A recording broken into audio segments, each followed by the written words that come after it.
que corresponde, esta parte ya vimos también.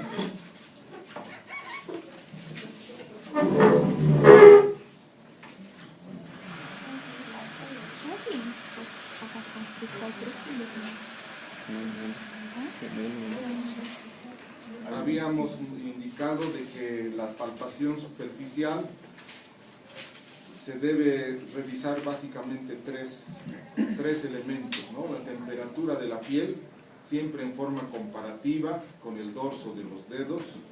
Un aumento de la temperatura nos habla de un proceso inflamatorio agudo o de un proceso tumoral. Una disminución en la temperatura nos habla de un proceso isquémico y por último necrosis de tejido.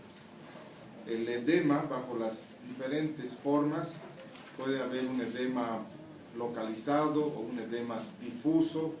Casi siempre el edema está relacionado con trastornos traumáticos o inflamatorios, ¿no? La mayor parte de los casos, pero también debemos pensar en la posibilidad de un edema por éstasis venoso, es decir, gente que tiene insuficiencia venosa o es que ha estado postrada durante mucho tiempo en la cama o después de retirarse de un aparato de yeso, por ejemplo, ¿no? Se presenta siempre el edema. Los cambios tróficos se refieren a los trastornos de la nutrición, no solamente en la piel, sino también en los tejidos profundos. Y de ahí viene el nombre de atrofia, hipertrofia, hipotrofia, ¿no? Que está ligada básicamente a los músculos y la piel. ¿Sí?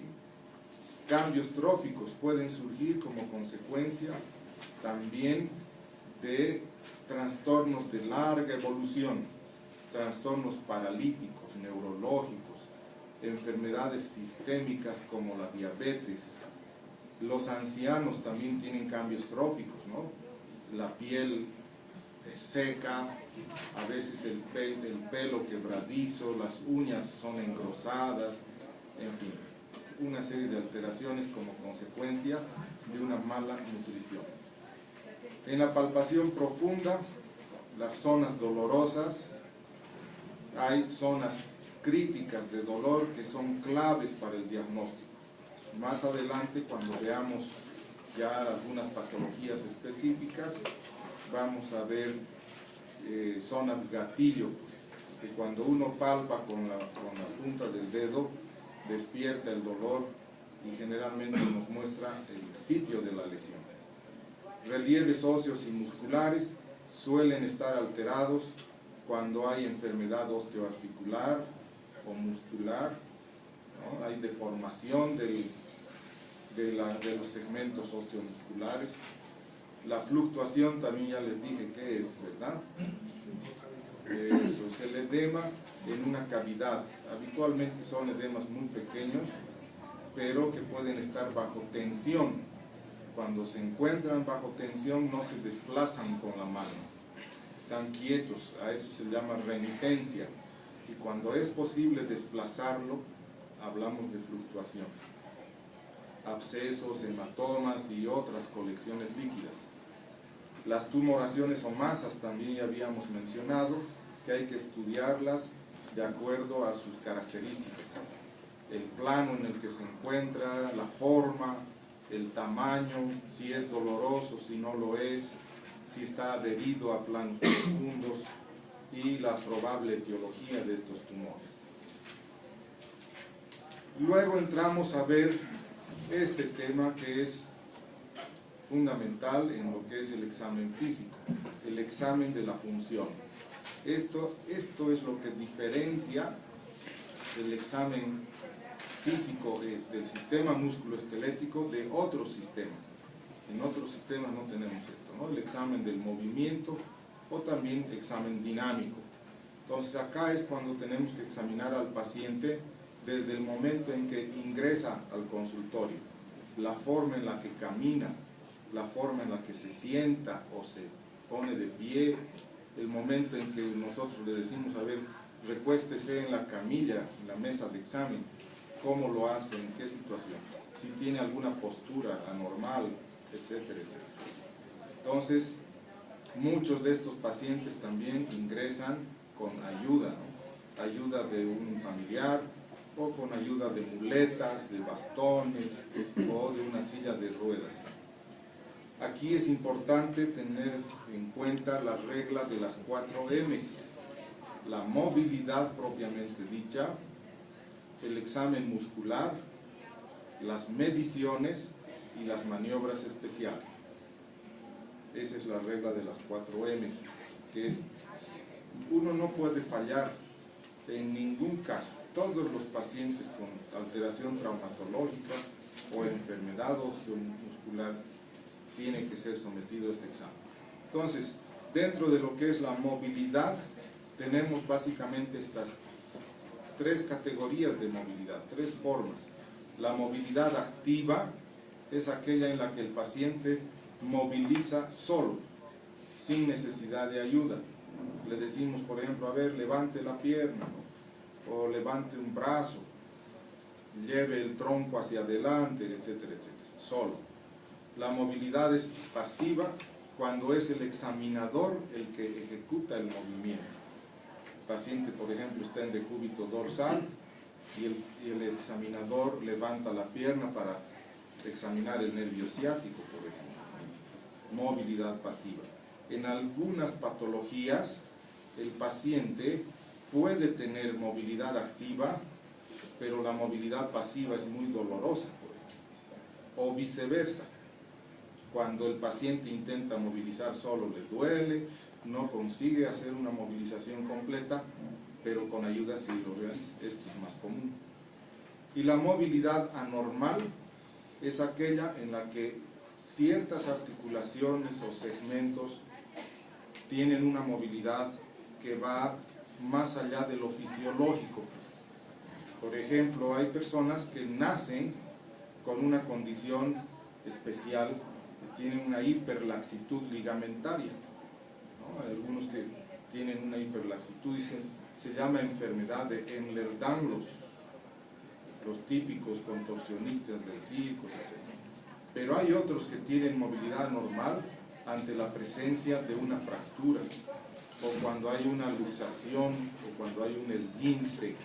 Y más adelante vamos a ver las definiciones de estos cuadros. Movilidad anormal puede haber ante la destrucción del tejido óseo.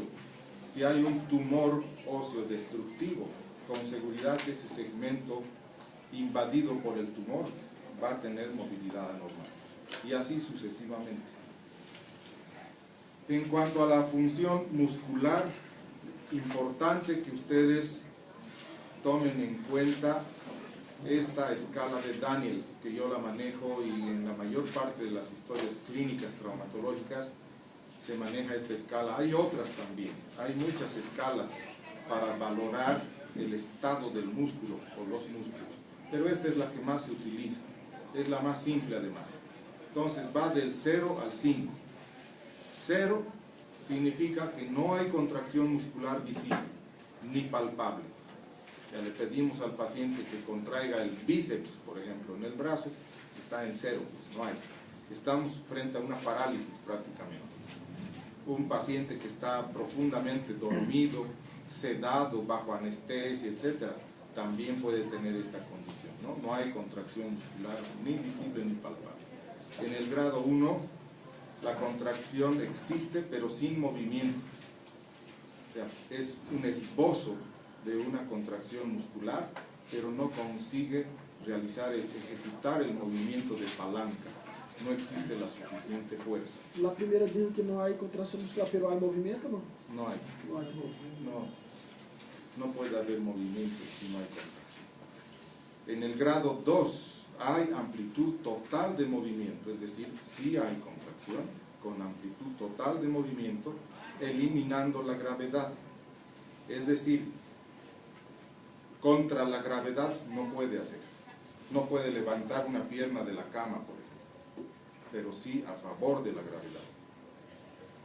En el grado 3, el arco completo de movimiento también existe, igual que en el anterior, contra gravedad, es decir, ya es capaz de levantar el peso de su pierna, digamos. pero no contra resistencia.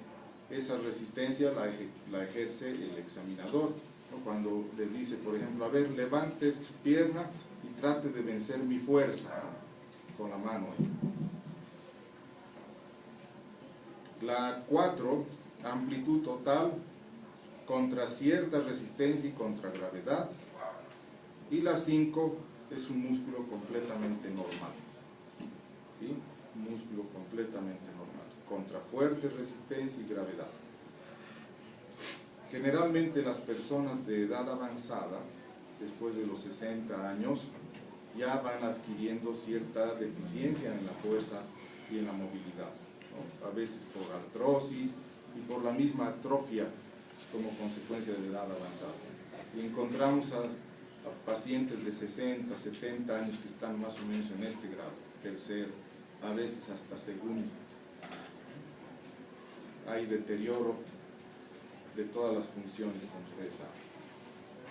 Las mediciones que pueden hacerse básicamente son más importantes en los miembros inferiores, porque hay pacientes que llegan y dicen, tengo una pierna más corta que la otra, digamos, pero a veces es aparente. Por eso se habla de longitud real y longitud aparente. Entonces es importantísimo hacer una medición con una cinta métrica, así de simple. Que hay puntos de referencia para medir, desde la cicatriz umbilical, ¿no? El ombligo, hasta el tobillo, hasta el maleolo interno. Generalmente esa es la norma. ¿Okay? Entonces se mide y se registra. Si hay alguna diferencia, pues hay que ver cuántos centímetros o pulgadas de diferencia existe entre uno y otro. Entonces la longitud real es aquella que se toma con esos parámetros eliminando actitudes compensatorias. A veces el paciente llega todo torcido, contraído, ¿no? De repente tiene una escoliosis, qué sé yo, la pelvis puede estar basculada. Entonces hay que corregir, intentar corregir todas esas posturas viciosas que tiene el paciente para hacer la medición, nivelando, aquí dice, la raíz de los miembros. ¿Qué de importante tiene esto? Pues obviamente es sumamente importante, sobre todo en los adolescentes y en el adulto joven, porque esto puede, una diferencia en la longitud puede desencadenar una serie de alteraciones en la columna, puede generar alteración en las rodillas y en las caderas también. Y estoy hablando básicamente de dolor y artrosis, por la asimetría, por la diferencia de, incluso en la fuerza, en la marcha, etcétera, etcétera. Entonces es importante este detalle. La longitud aparente es aquella que se toma con los mismos puntos de referencia, pero en la postura que se presentan las extremidades, sin buscar simetría. A veces es imposible que el paciente logre enderezarse. Es totalmente deformado el paciente. Entonces, así como llega, se le hace la medición. Bueno, ahora, esto es importante confirmar a través de algún estudio adicional, porque la cinta métrica a veces no es 100% confiable, no es exacta. ¿Conocen ustedes algún estudio en el que se pueda realizar una medición exacta?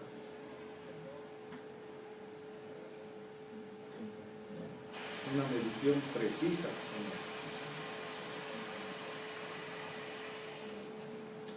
Se llama escanometría. Es un estudio radiológico que es un tipo escáner, más o menos.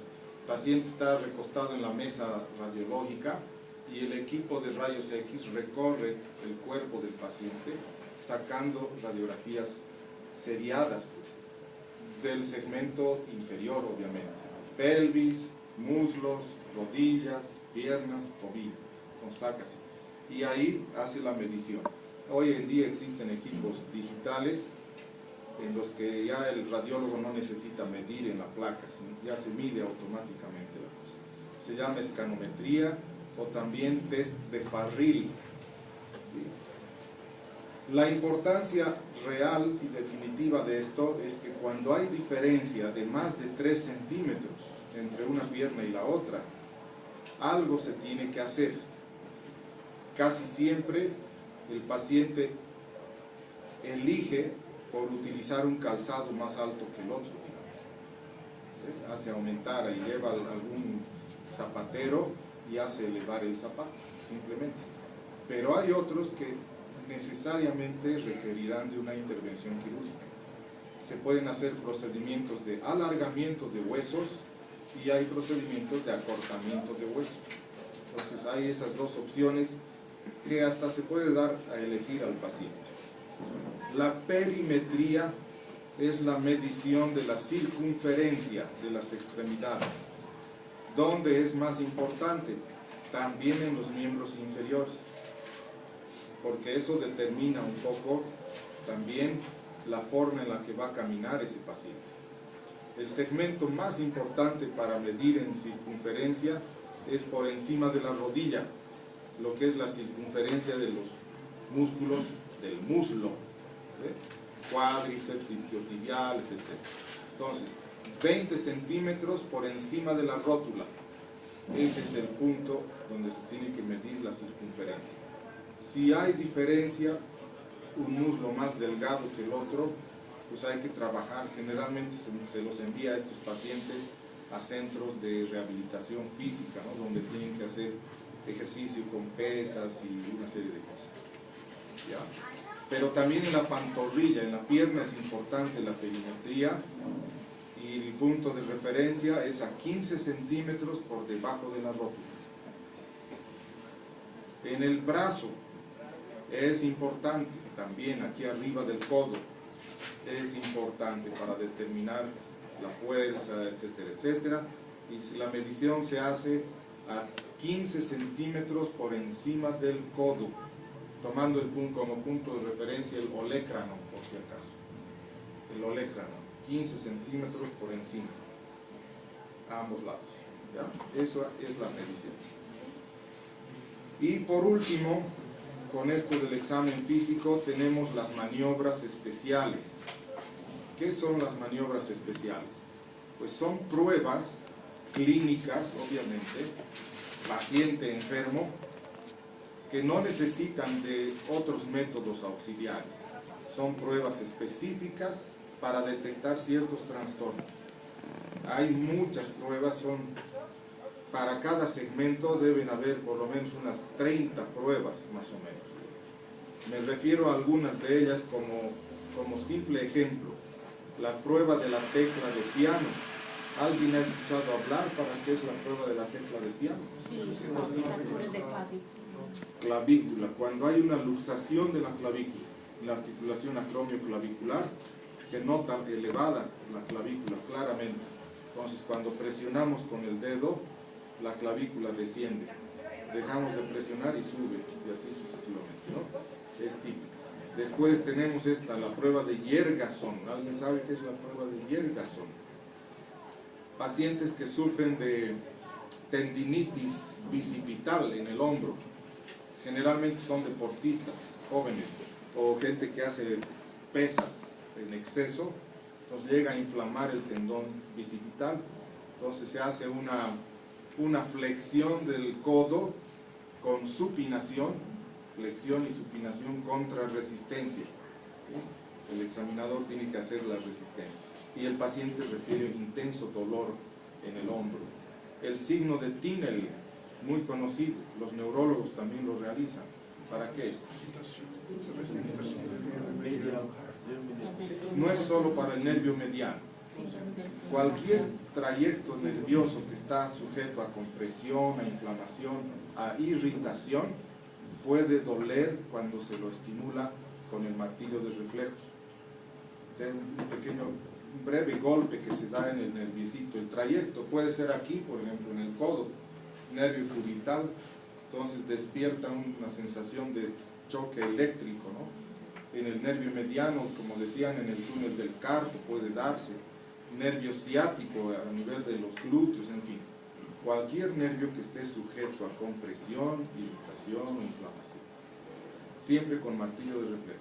La prueba de Finkelstein es una prueba específica para una patología que se conoce como enfermedad de Decker-Vein, exactamente. Decker-Vein es una compresión de dos tendones responsables del movimiento del pulgar.